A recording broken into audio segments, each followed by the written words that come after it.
Pada video kali ini, saya akan menjelaskan apa itu boundary layer dan pengaruhnya pada objek yang bergerak. Boundary layer adalah lapisan tipis fluida yang terbentuk di permukaan objek yang bergerak melalui fluida. Lapisan ini terbentuk akibat gesekan antara fluida dan permukaan objek yang bergerak.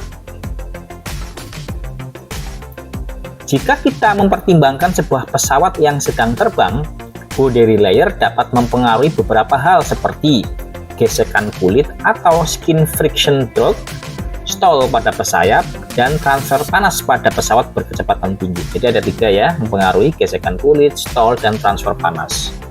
Jadi mari kita bahas apa yang menyebabkan boundary layer, jenis-jenisnya, dan dampaknya terhadap aerodinamika. Sekarang pertanyaannya, apa yang menyebabkan boundary layer? Udara itu adalah fluida yang memiliki viskositas. Artinya, ketika sebuah objek seperti pesawat bergerak melalui udara, akan ada gesekan antara permukaan pesawat dan udara. Akibat gesekan ini, partikel udara yang berada tepat di atas permukaan objek akan menempel pada permukaan tersebut. Jika kita membandingkan partikel udara yang lebih dekat ke permukaan dengan yang lebih jauh, kecepatan partikel ini akan berbeda-beda. Partikel udara yang jauh dari permukaan akan memiliki kecepatan bebas aliran udara atau free stream velocity istilahnya. Kemudian partikel udara yang menempel di permukaan itu memiliki kecepatan 0. Semakin jauh dari permukaan, kecepatan partikel udara meningkat secara bertahap hingga mencapai kecepatan aliran bebas. Wilayah di mana kecepatan partikel udara berubah dari 0 hingga kecepatan aliran bebas ini disebut boundary layer. Boundary layer hanya terbentuk pada fluida yang memiliki viskositas. Nah, sekarang jenis-jenis boundary layer. Ada dua jenis boundary layer, yaitu laminar boundary layer dan turbulent boundary layer. Laminar boundary layer, semua aliran bergerak sejajar satu sama lain, sementara pada turbulent boundary layer, aliran tidak sejajar dan partikel bergerak secara acak. Dampak dari laminar boundary layer. Boundary layer laminar mengurangi gesekan kulit atau skin friction drag. Sayap pesawat dirancang untuk mempertahankan boundary layer laminar guna meningkatkan efisiensi aerodinamika. Kemudian tadi kan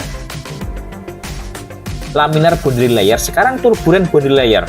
Turbulent boundary layer itu lebih tebal dan menyebabkan gesekan kulit lebih besar. Namun, turbulent boundary layer ini memiliki lebih banyak energi. Artinya, boundary layer ini dapat bertahan lebih lama terhadap perubahan tekanan dibandingkan laminar boundary layer. Perubahan tekanan yang mendadak ini disebut adverse pressure gradient. Nah, sekarang pertanyaannya, apa itu adverse pressure gradient? Adverse pressure gradient adalah perubahan mendadak dari tekanan positif ke tekanan negatif. Hal ini menyebabkan pemisahan aliran flow separation di atas permukaan objek yang meningkatkan tekanan hambat atau pressure drag. Turbulent boundary layer dapat menahan adverse pressure gradient dan mencegah aliran udara terpisah dari permukaan objek. Terkadang, turbulent boundary layer sengaja diciptakan untuk mencegah pemisahan aliran dan mengurangi hambatan aerodinamika. Contoh penerapan boundary layer dalam aerodinamika. Beberapa contoh penerapan boundary layer dalam dunia nyata, pertama adalah vortex generator pada pesawat. Vortex generator dipasang di permukaan atas sayap untuk menciptakan boundary layer turbulent yang mencegah pemisahan aliran udara. Contoh yang kedua adalah dimples pada bola golf. Dimples di permukaan bola golf menciptakan boundary layer turbulent, mengurangi hambatan udara dan meningkatkan jarak terbang bola. Kemudian contoh yang ketiga adalah tekstur kasar pada bola tenis. Permukaan bola tenis yang kasar membantu menciptakan turbulent boundary layer yang meningkatkan kontrol dan stabilitas bola saat terbang.